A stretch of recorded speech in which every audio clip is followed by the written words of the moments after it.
you in 1981, and what do you remember about the Springbok tour? I was 13 years old in my first year of boarding school in Wellington, and I vividly remember the tour because Dad was the Air New Zealand pilot that was assigned the entire tour in a private kind of chartered Air New Zealand plane for safety reasons. And Dad actually took me out of school one day to go down and bring the Springboks back from Queenstown to Wellington, so I got to meet all of the team. And I also remember going to the second test with Dad. I think it was the first test match I'd ever been to.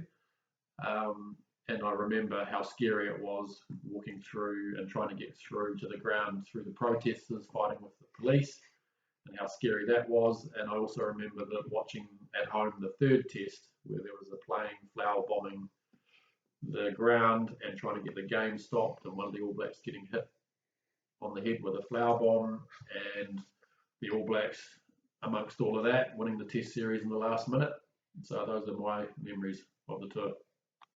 Why was the country so divided about the tour taking place? Well, there were two arguments. There were those people, mainly big rugby fans, All Black fans, that wanted to see the All Blacks play South Africa, and they believed that by the tour going ahead, it would give the South African people back home watching and the Springboks themselves an insight into what a proper multicultural society should be like, and that could help make them change and get rid of the apartheid system back in South Africa. And then the other camp, the people against the tour, firmly believed that South Africa and the Springboks should be isolated from the rest of the world, and that was the best way to make them get rid of their apartheid regime, and they shouldn't be allowed to play sport against anybody until they did that. So both were valid arguments, and both parties kind of firmly believed in their view, and that's where the conflict, I guess, divided the country. So you got to meet all the Springboks. What did they think about the protests? I think they were really affected by it.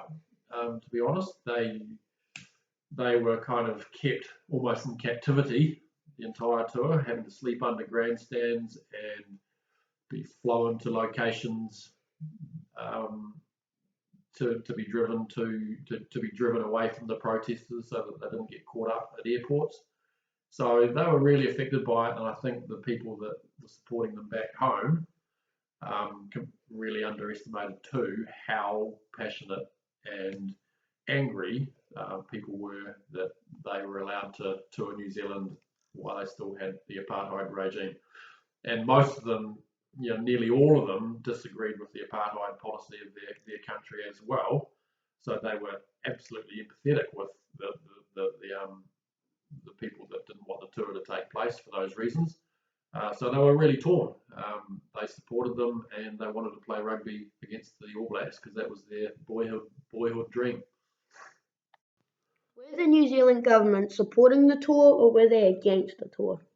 Again, the government even fell into two camps in terms of the people that were there. The government at the time, it was the national government, they decided as a democratic government that they couldn't make the rugby union cancel the tour.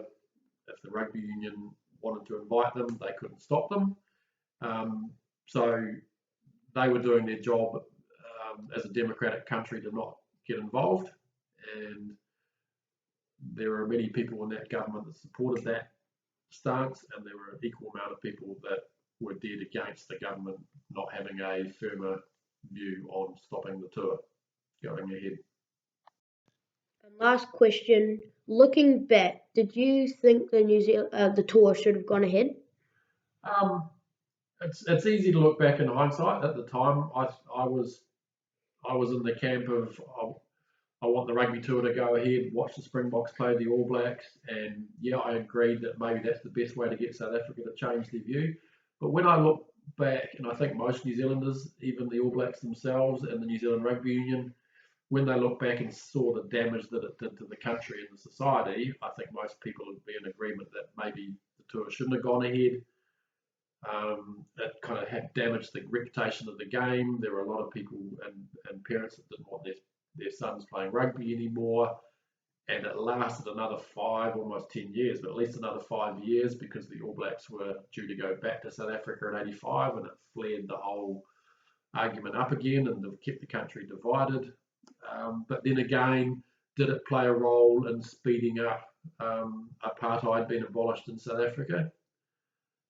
I think it probably did. I think the South African people saw the damage and the outrage that expressed through the New Zealand tour about how unacceptable the world thought the apartheid regime were. So it probably did play a positive role in speeding that up. But its damage to New Zealand, was it worth it?